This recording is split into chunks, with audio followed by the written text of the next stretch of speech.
ایک الزام احناف کے اوپر اور امام ابو حنیفہ رحمۃ اللہ علیہ کے اوپر یہ لگایا جاتا ہے کہ یہ قیاس سے فیصلہ کرتے ہیں اور احادیث کے خلاف فیصلے کرتے ہیں۔ قاری صاحب نے بھی اس پر کچھ روشنی ڈالی۔ اس سلسلے میں آپ کو ایک واقعہ سناتا ہوں۔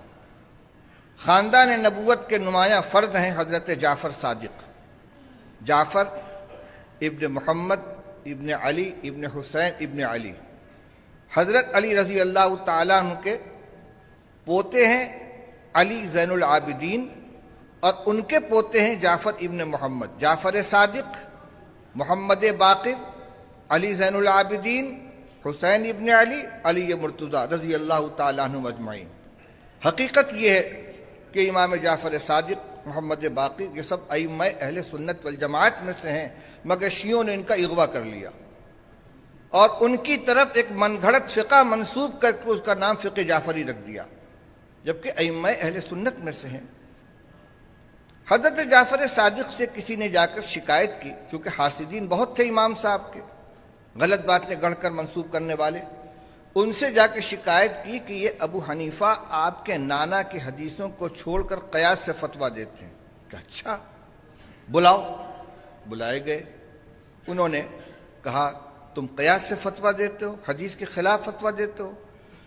تو امام صاحب نے فرمایا کہ اگر میرے کسی خاص فتوے کے بارے میں آپ کو یہ علم ہو کہ وہ حدیث کے خلاف ہے، آپ اس کی نشاندہی کریں، میں اسے رجوع کر لوں گا، لیکن اگر ایسا نہیں ہے تو میرا طریقہ سنیے۔ میرے سامنے جب کوئی مسئلہ آتا ہے تو میں سب سے پہلے کتاب اللہ میں اس کو تلاش کرتا ہوں۔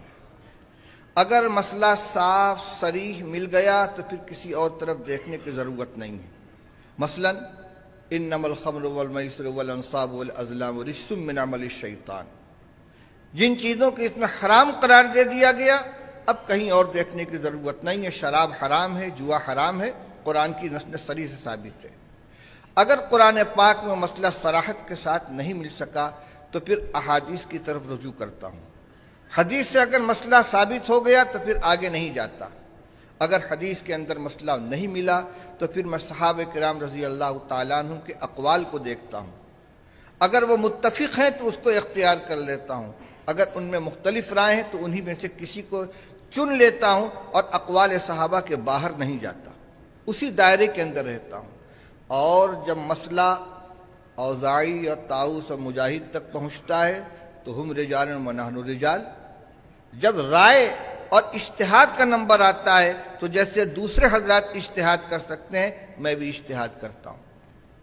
اس کے بعد فرمایا کہ آپ کہتے ہیں کہ میں حدیث کے خلاف فتویٰ دیتا ہوں، تو میرے کچھ سوالات ہیں۔ یہ بتلائیے کہ عورت کمزور ہے یا مرد کمزور ہے صنفی اعتبار سے؟ فرمایا عورت کمزور ہے۔ فرمایا اگر میں قیاس سے فتویٰ دیتا تو میں کہتا للانثی حظ مثل الذکرین، کہ عورت کو میراث میں مرد سے 2 گنا حصہ ملنا چاہیے، لیکن نص موجود ہے کہ للذکر مثل حظ الانثیین۔ یہ بتلائیے کہ یہ فیصلہ قیاس کے مطابق ہے یا نص کے مطابق ہے؟ کہ نص کے مطابق ہے۔ فرمایا کہ یہ بتائیے کہ انسان جب خفین پہن کر چلتا ہے تو اس کی تلی میلی ہوتی یا اوپر کا حصہ؟ کہ نہیں، تلی میلی ہوتی ہے۔ فرمایا اگر میں قیاس سے فتویٰ دیتا تو میں کہتا کہ خفین پہ مسح نیچے کیا جائے، اوپر نہ کیا جائے۔ اس طرح کے 2-4 مسائل جب امام صاحب نے سنائے تو انہوں نے فرمایا کہ مجھے غلط اطلاع پہنچائی گئی تھی، میں اپنی بات سے رجوع کرتا ہوں۔ اور یہ وہی طریقہ ہے امام ابو حنیفہ رحمۃ اللہ علیہ کا جو رسول اللہ صلی اللہ علیہ وسلم نے حضرت معاذ بن جبل رضی اللہ تعالیٰ عنہ کو تلقین فرمایا تھا۔ حضرت معاذ بن جبل رضی اللہ تعالیٰ عنہ کو رسول اللہ صلی اللہ علیہ وسلم نے یمن کا گورنر بنا کر اور معلم بنا کر روانہ کیا۔ جب وہ جانے لگے تو ان کو واپس بلایا اور بلا کر پوچھا بما تقضی، تم فیصلہ کیسے کرو گے؟ قال بسنت، بکتاب اللہ، اللہ کی کتاب کے ذریعے فیصلہ کروں گا۔ پوچھا فَإِن لَمْ تَجِدْ فِي کتاب اللہ، فَإِن لَمْ تَجِدْ فِيهِ، کتاب اللہ میں نہ ملا تو کیا کرو گے؟ قال فَبِسُنَّةِ رسول اللہ، اللہ کے رسول کی سنت سے میں فیصلہ کروں گا۔ آپ نے فرمایا فَإِن لَمْ تَجِدْ فِيهِ، اگر اس میں بھی نہ ملا تو کیا کرو گے؟ قال اجتہد برأیی ولا آلو، پھر میں اپنی رائے کو تھکاؤں گا، اپنے عقل سے کام لوں گا، خوب غور کروں گا، یعنی نصوص کتاب اللہ کی آیات اور احادیث، ان کے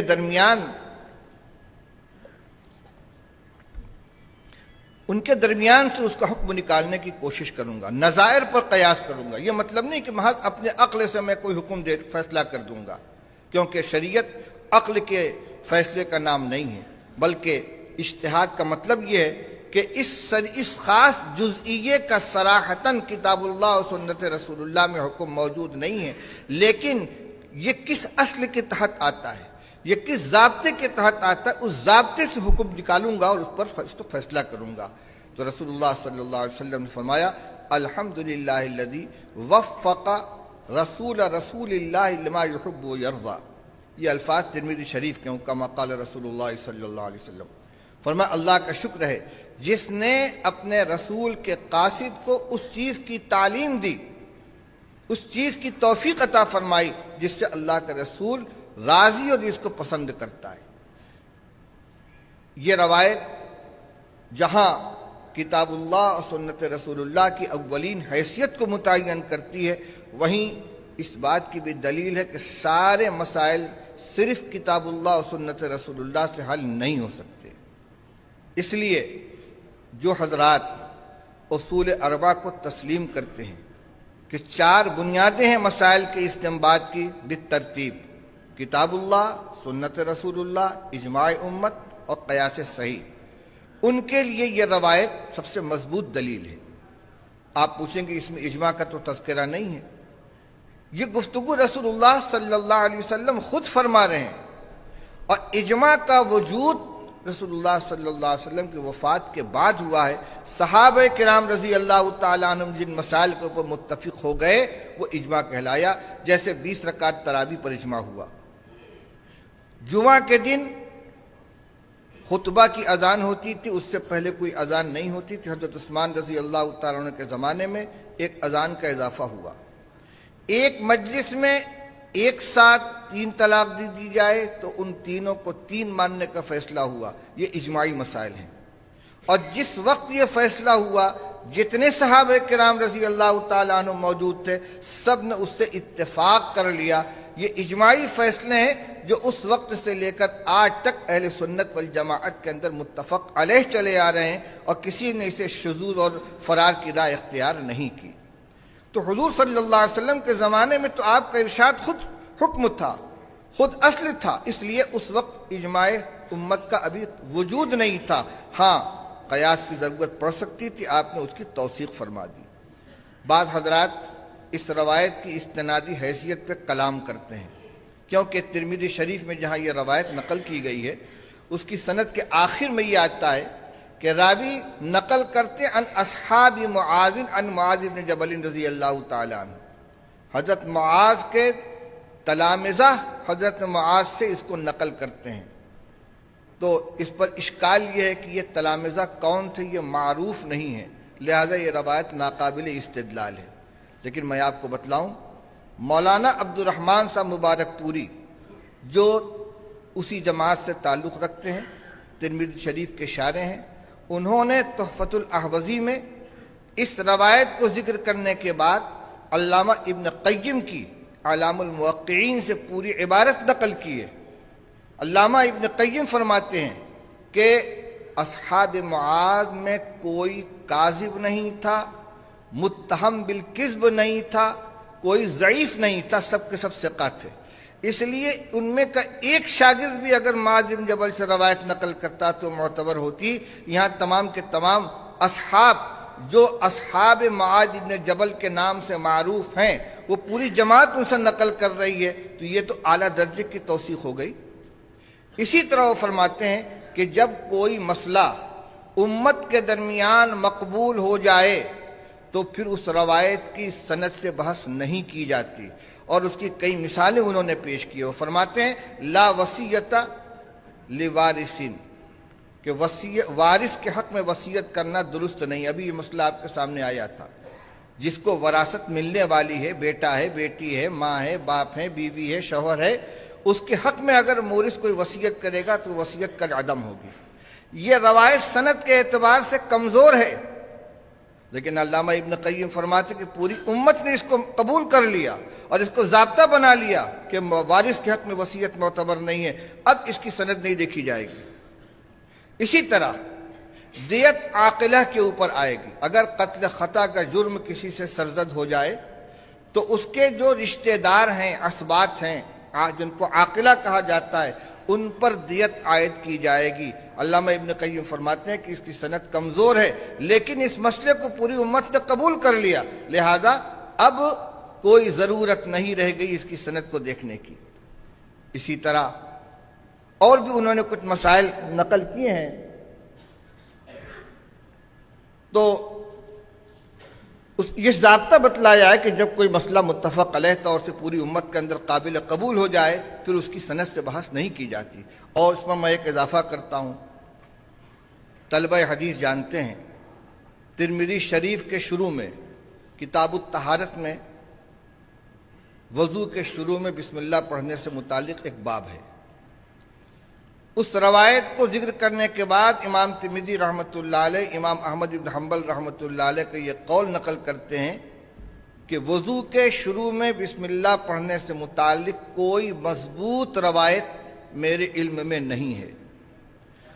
اور اسی کے بعد اسحاق ابن راہوے کا یہ قول نقل کرتے ہیں کہ اسحاق ابن راہوے کہتے ہیں کہ وضو کے شروع میں بسم اللہ پڑھنا واجب ہے، اگر قصداً کوئی شخص بسم اللہ چھوڑ دے گا تو اس کا وضو نہیں ہوگا۔ اور امام احمد ابن حنبل رحمۃ اللہ علیہ کا بھی تقریباً یہی مسلک ہے۔ ایک طرف وہ یہ کہتے ہیں کہ کوئی مضبوط روایت علم کے اندر نہیں ہے، میرے علم میں نہیں ہے۔ جب امام احمد ابن حنبل کے علم میں نہیں ہے تو کون مدعی ہوگا کہ میرے علم میں ہے؟ لیکن اس کے باوجود چونکہ رسول اللہ صلی اللہ علیہ وسلم کے زمانے سے وضو کے شروع میں بسم اللہ پڑھنے کا عمل چلا آ رہا ہے، تو جو چیز معمول کے اندر شامل ہے وہ اس کی سند دیکھنے کی ضرورت نہیں ہے۔ تو علامہ ابن قیم نے اس کو ثابت کیا ہے کہ یہ روایت معاذ بن جبل رضی اللہ تعالیٰ عنہ کی یہ امت کے اندر مقبول ہے۔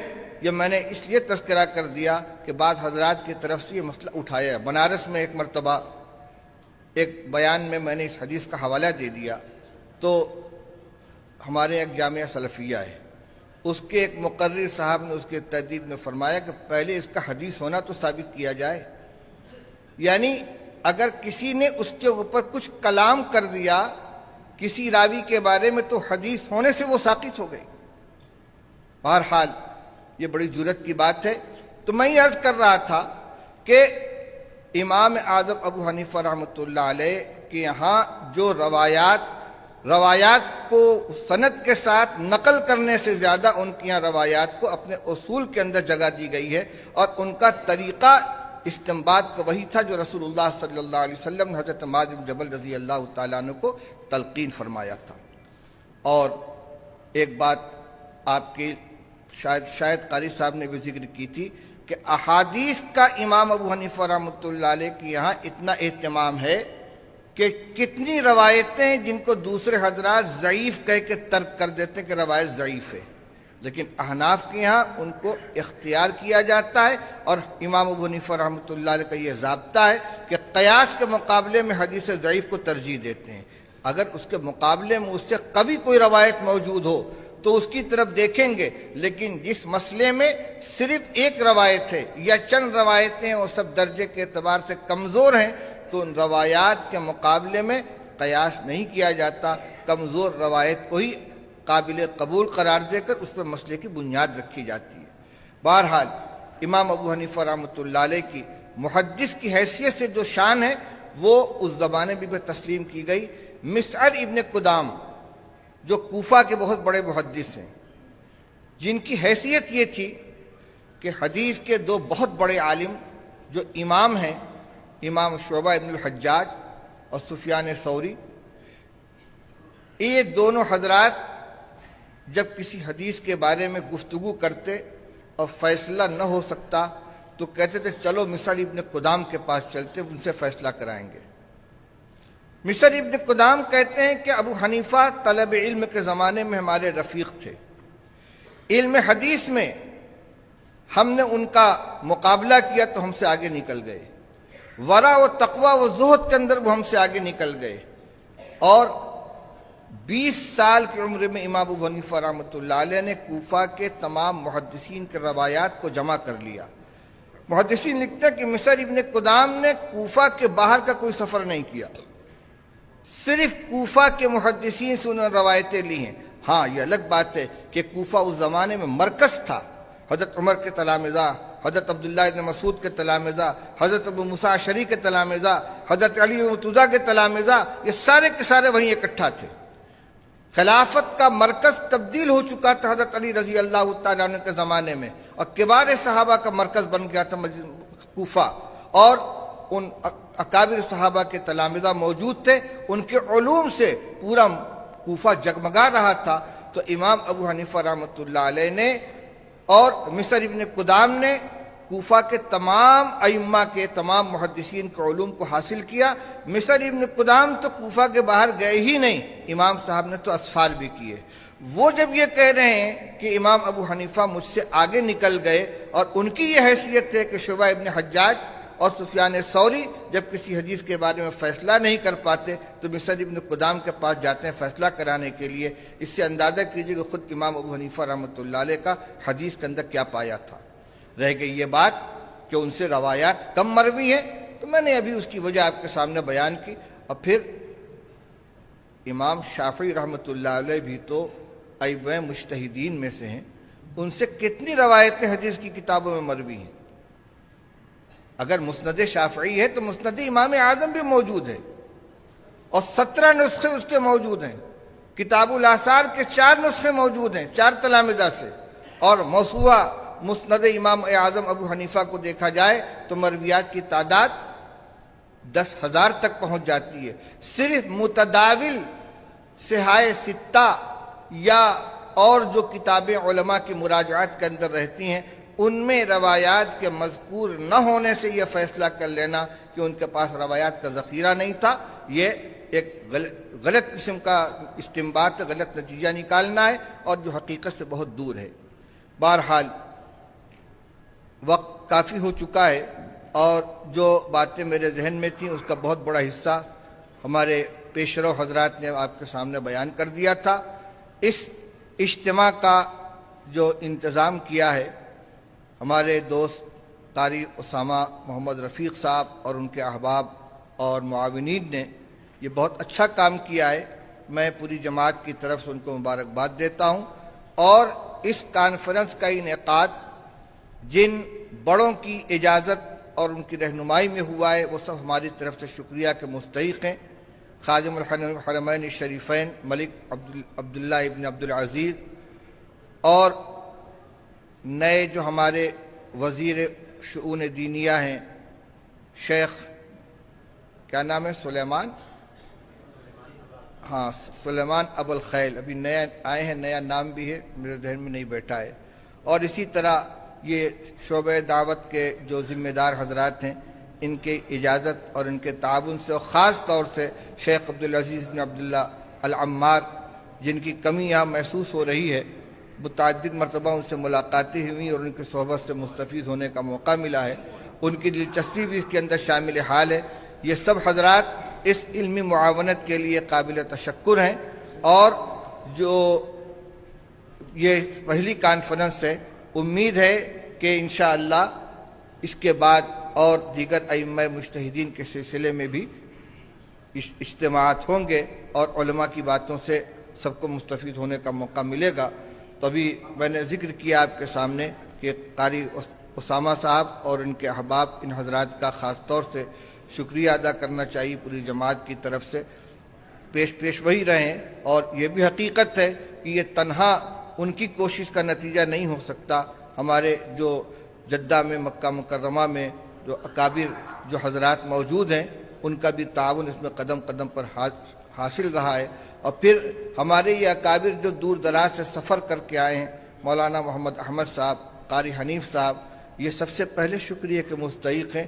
آج ان کی قیمتی باتوں سے ہمیں مستفید ہونے کا موقع ملا، یہ نہ ہوتے تو بے دولہا کی بارات بن کر رہ جاتی اور ہمیں استفادہ کا موقع نہ مل پاتا۔ اللہ تعالیٰ سے دعا کرتا ہوں کہ اللہ تعالیٰ اس کے بہتر سے بہتر ثمرات ظاہر فرمائے، اور پوری ملت کو اس کا فائدہ پہنچے، اور پھر ہمیں اور آپ کو مل بیٹھنے کا اور ان قیمتی باتوں کو سننے کو موقع ملے۔ وآخر دعوانا الحمدللہ رب العالمین۔